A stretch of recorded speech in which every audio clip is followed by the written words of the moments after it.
Burton. I am an anchor, reporter, and producer at Wayne 15, and I have the honor of being here at the Hobnobben Film Festival, moderating this panel with these awesome ladies here. I will allow you both to introduce yourselves, if you like.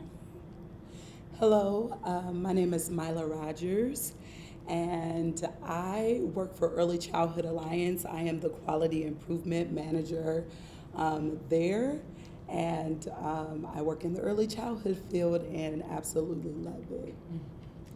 And I'm Angelica Pickens. I am a anchor and investigative reporter at ABC 21. And I have a crazy 3-year-old that I have running around. So I love him.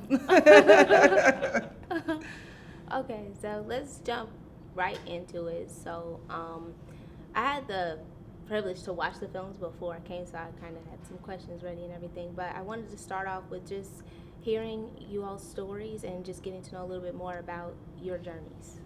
Whoever wants to go first. Okay. Sure. So, I'll start by saying a lot of what the film talked about is, as far as assuming that you will have a kid and get pregnant is very true. And I never questioned if I would have a kid. Someday that'll just happen. And it wasn't a challenge. I didn't have to try or, it just kind of happened. And I'm like, oh, okay, well, we'll figure this out. So in 2018, I got pregnant. In 2019, in January, I had my son. The pregnancy was actually really easy. But I will say towards the end of the pregnancy, and why a lot of it, and I'm sure we'll get into it later, a lot of what they say resonated with me is certainly when it came to choosing doctors. I did want a Black woman doctor. I've heard horror stories about doctors not listening. And towards the end of my pregnancy, I had preeclampsia, high blood pressure. And so I had to be induced, which didn't work, and it ended in a C-section. I didn't have a doula or anything like that. But I think that part was the hardest part of the pregnancy. But he's here, and he's fine, and I'm fine. But certainly can relate to a lot of the stories that we saw on both documentaries, for sure. So I would say for me, both documentaries were very emotional for me because my story is embedded in both of them. With the first document, I will go back. I was a college student in a small town that was predominantly Caucasian. And to put things in perspective, within this small city, African American students were told not to go on a certain side of town after dark because of what could potentially happen to us. And so I just wanted to put that perspective out there to understand some of the systemic racism that I went through with being a young college junior in college, 21 years old, finding out that I'm pregnant, no family around me. My family was here in Fort Wayne. And pretty much going through that whole process by myself. I remember being 5.5 months pregnant, finding out, 5 months pregnant, finding out that I was having a girl, still processing through oh my God, I'm going to be a mom. I had my ultrasound, everything was fine. Go 2.5 months later, 7.5 months pregnant, I started feeling ill and consistently going to the doctor and calling the doctor and saying, I'm not feeling well, something's wrong. And I, for about 2 weeks, continued to tell the doctor that I'm not feeling well. Oh, we feel the baby's heartbeat. Oh, you're fine. Your blood pressure's fine. You're okay. And so it was almost in a sense like I did not feel like I was being heard. as to what was going on. I knew my body, and I knew something was not right. I knew I felt my baby moving and all the above, but something was just not right.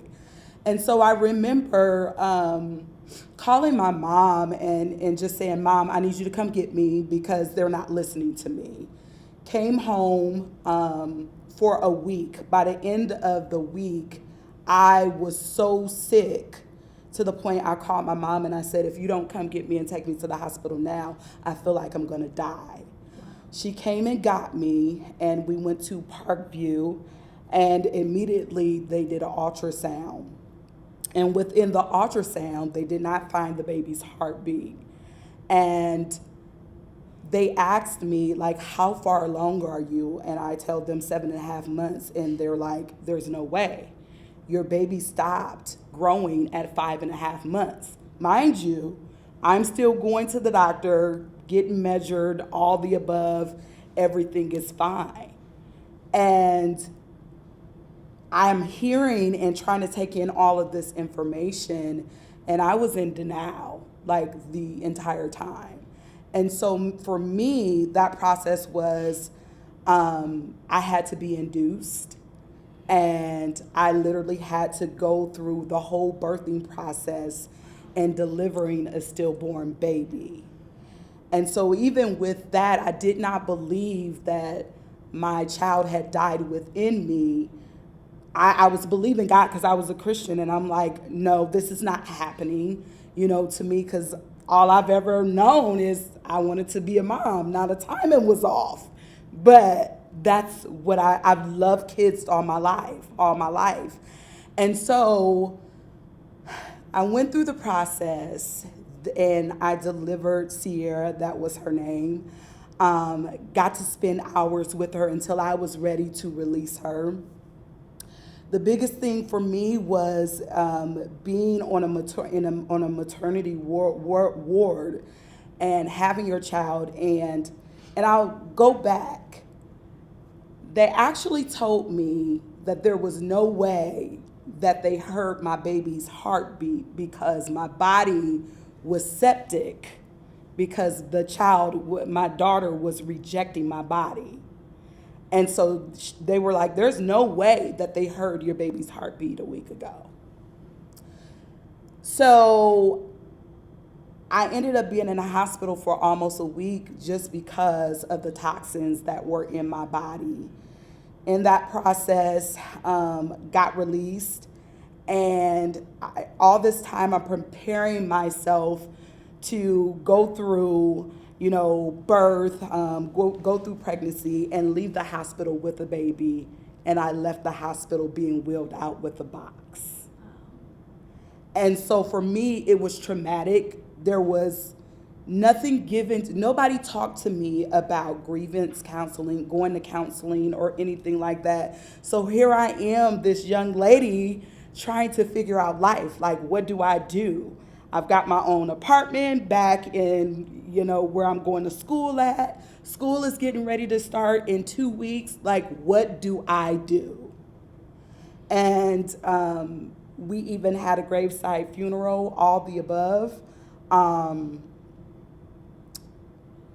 decided to go back to school 2 weeks later because I felt like if I stayed here that I was going to literally go crazy. Again, I felt like nobody understood what I was going through. And so for me, keeping busy was dealing with it in a sense. And so 2 weeks later, I'm packing up things, and my mom was like, I can't believe you're going back. And I'm like, I have to go. I have to do something. I can't sit here. I will literally go crazy. And she worried about me, but I tell you what, that was the best semester that I ever had in college. But a part of my healing process was having to tell people when they asked, oh, so you had the baby? And then I had to tell them that I lost my daughter. And that was hard because some days I walked through campus like a zombie, literally like a zombie. And for years, I grieved the loss of my daughter.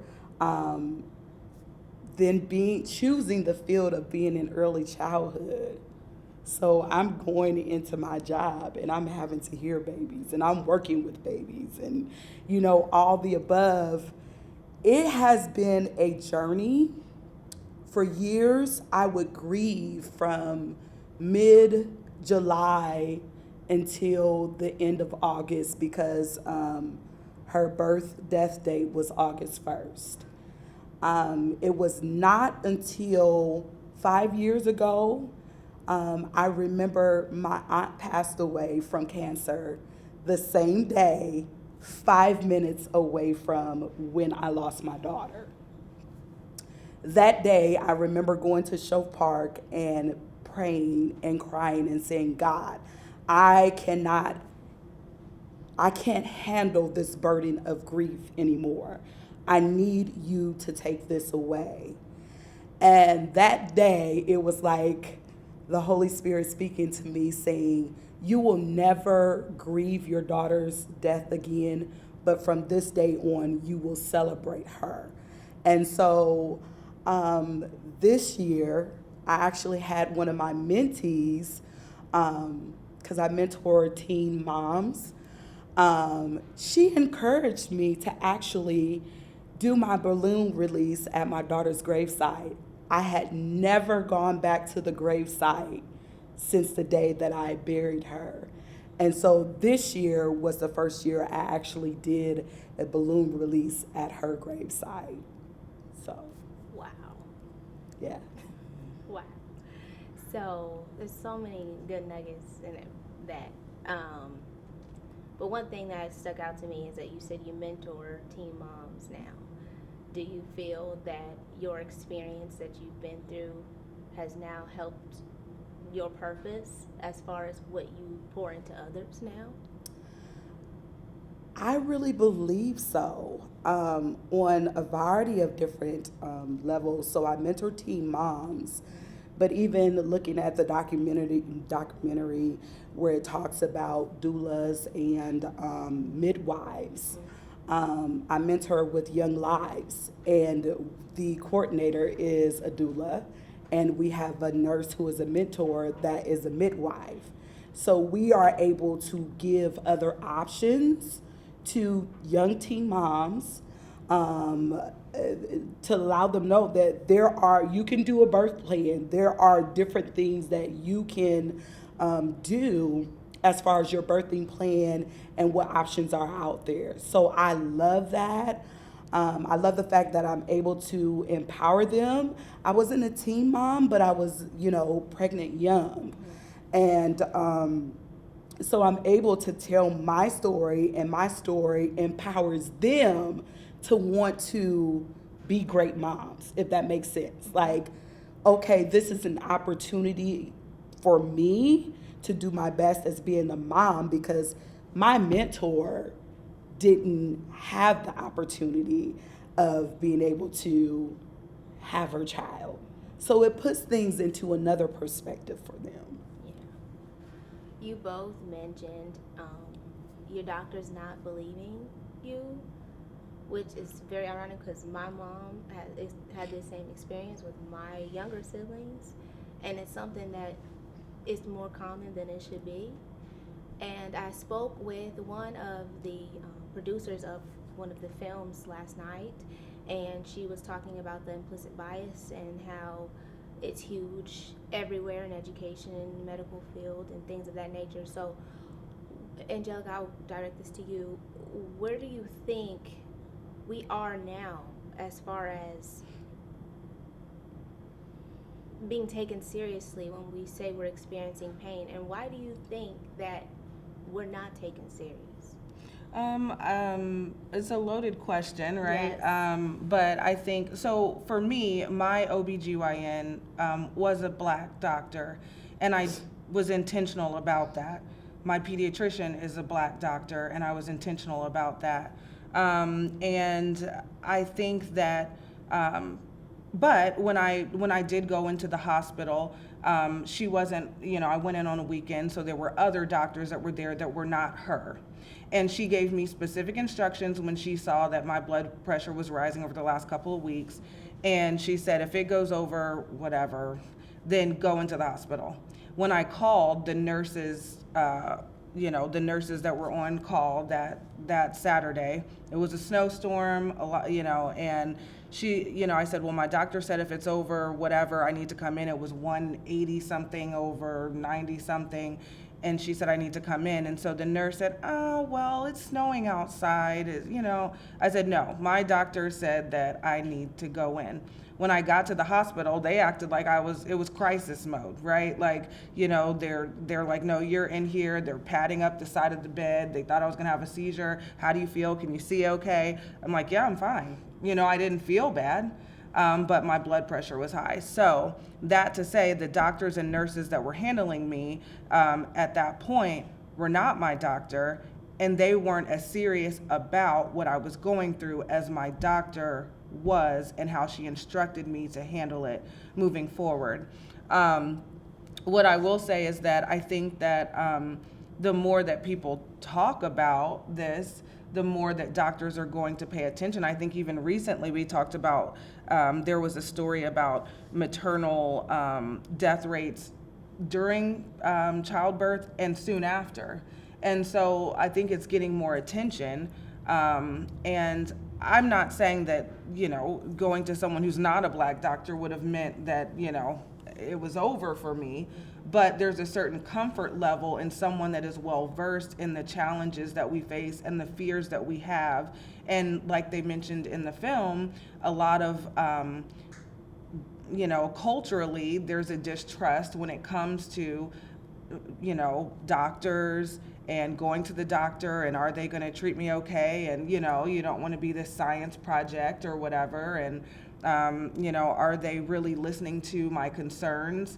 And a lot of second guessing. I think that there's probably a long way to go with it. And I think that that's why, like they mentioned, a lot of women or men choose Black doctors, Black therapists, Black counselors, because we know a certain struggle in a different way than maybe a white therapist would know.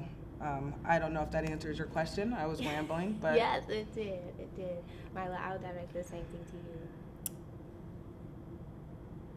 you. It happens a lot. It's still happening. And it doesn't even matter what your educational status is. I've sat on platforms within the last year of people who have had PhDs and who are dealing or have dealt with the same thing. I think that there are platforms that are being built that are happening within our community and with our state that is bringing attention to the maternal rate and infant mortality. That happens to be some of the work. It's just wild how God does things. How I'm placed in some of those things, some of the work that is happening. So I think there's an awareness, but it's just beginning. Mm-hmm. There's lots of work to do. Mm-hmm. Speaking of work to do, how do we begin to rebuild that trust with the medical system? Where do we even start? How do we even tackle that situation?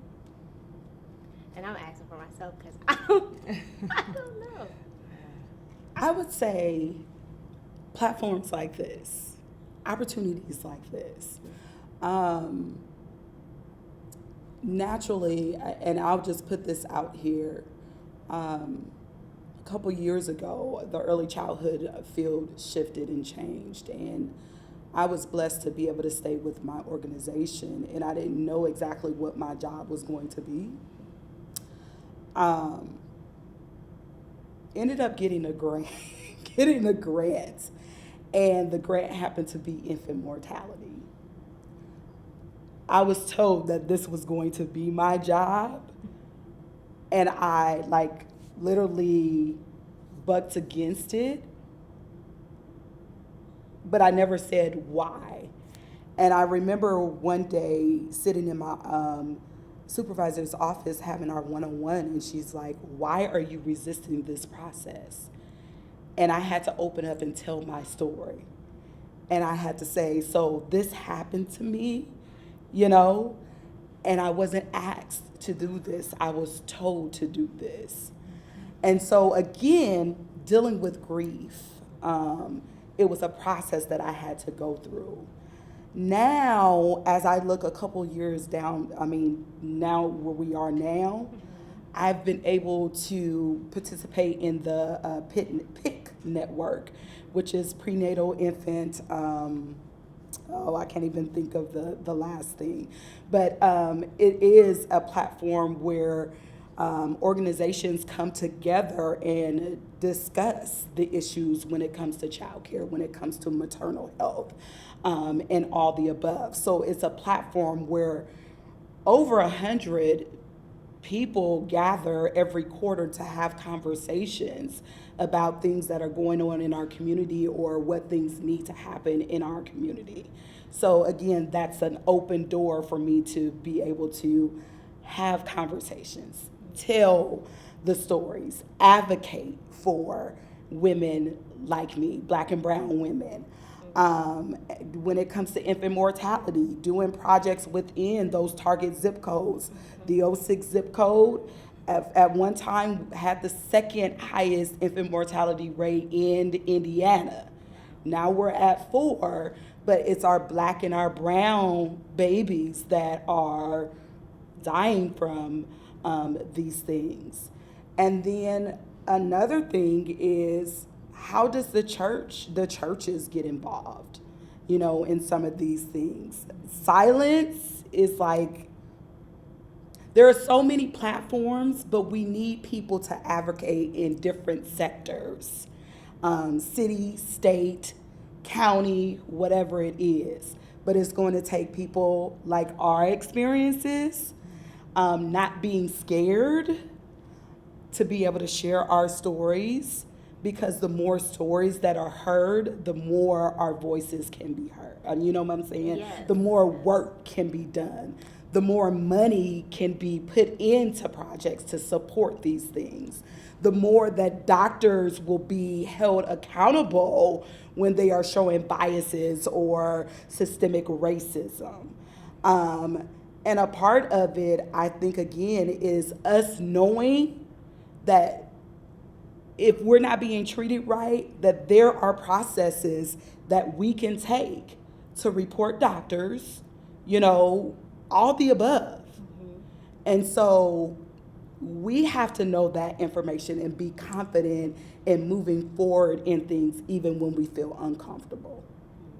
That's really good. And to piggyback off of what she said, I think that there's certainly a lack of understanding and cultural differences, and I think that that's the biggest thing. And out of that, like you said, advocacy, people that are going to step up and say, having conversations about it. But also something that was said is that I didn't realize, or it didn't even cross my mind, is how many Black women or men, not pertaining to motherhood, but Black people are not, how many of us are participating in the research where we're being counted so that we understand what's going on and why this is happening to our bodies or whatever. So, I think that there's a lot, but when it comes to this not believing, that something's wrong when you're talking to a doctor and things, I think that there's certainly cultural differences in the way that Black women may communicate that a white doctor maybe they feel threatened by that. Maybe they feel,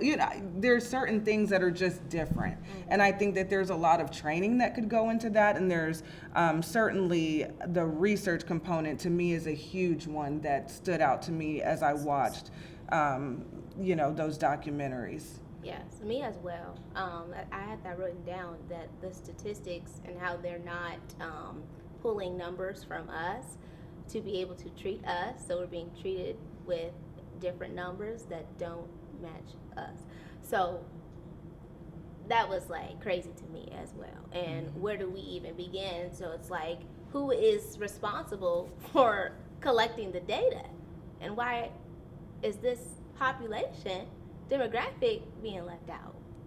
Well, and it probably goes back to this kind of vicious cycle too of Black people as a community, not everyone, or have a distrust. So if we say, hey, we would like for you to participate in this study, how many people are going to raise their hand and do it? Right? Yeah. Yes.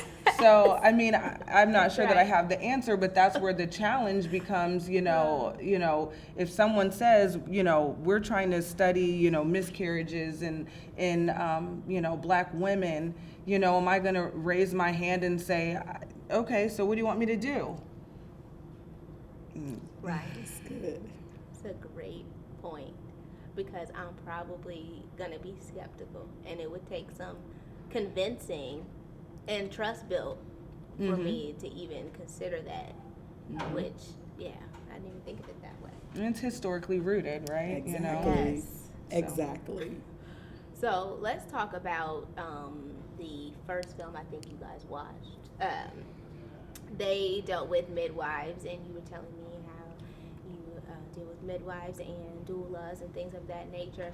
Where do you think we are with education in regard to those type of services that are available to us at home births and having a midwife? And you don't have to go to the hospital. You don't have to use an epidural.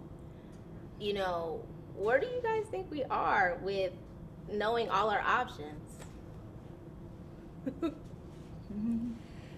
I would say it's slowly growing. Okay.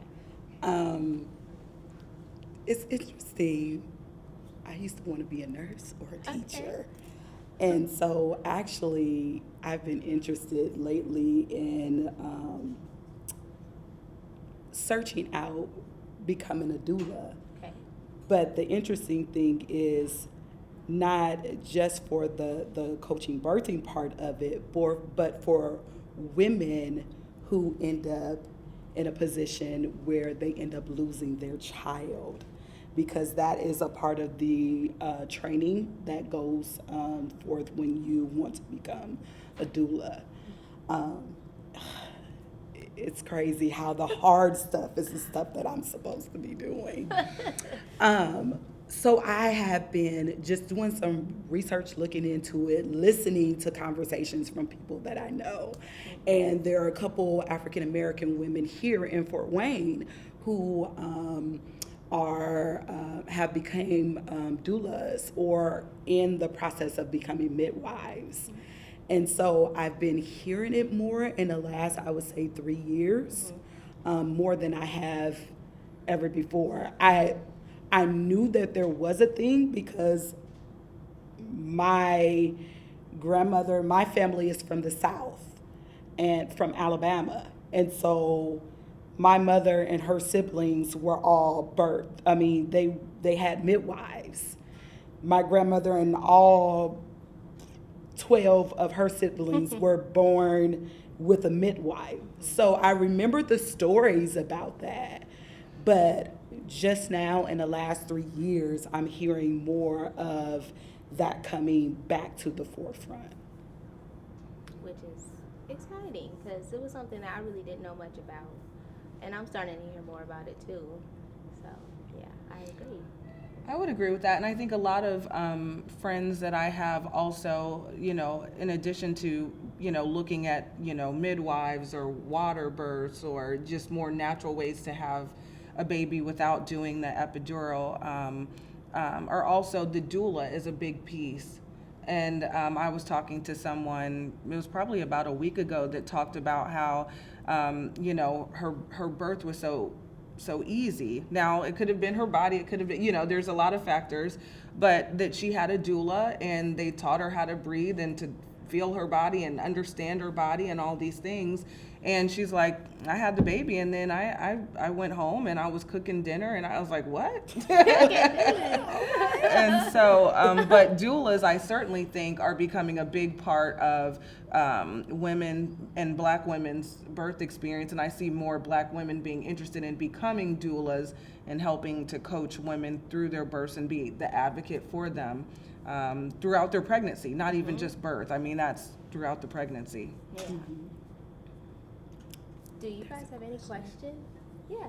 First of all, I want to thank you very much, the panel, for being so candid and sharing personal stories of yours, and thank you for bringing the two films and say that I find it appalling that we have the worst maternity and birth rate death for babies in the nation. I mean, so that we went from the second to the fourth.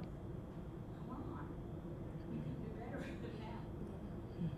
Women of color deserve better than that. So I applaud what you're doing and hope that we go forward and continue with the energy that you invested in it to improve the status. We deserve better. You deserve better than that. So thank you very much. Thank you. Thank you. Now we'll find out whether or not you got an award. Next door. Does anyone else have any questions? Yeah, go ahead. I know you had asked about like if that knowledge was spreading, if that information was spreading within the Black community. Me personally, I knew that they were an option, but I didn't, and I still don't actually know how to access that option. How do you go about getting a midwife or a doula or that support system? Ooh, that's a great question.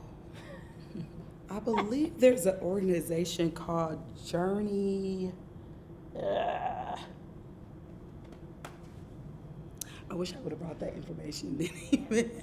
If you give me your information, I would love to share that with you. Like I said, there is, I think at least 2 groups here that, doula groups that are here, and some midwifery programs, like offices, like they have been popping up too within the Fort Wayne area in the last couple of years. I think Dr. Strad, he has one, and yeah, there's a couple of different ones. But for that information, I would love to get your information, and I can share that with you. Absolutely. And I can send it to you or Yeah. anybody. Yeah, we can most definitely make that happen. And honestly, I think that's a great question because I can't answer it.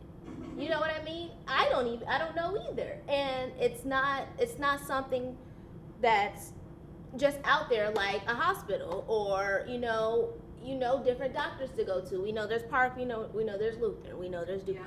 We don't know where to start, where to go to. And that's why I ended up having my birth in a hospital, and it didn't go well. I wasn't listened to or heard.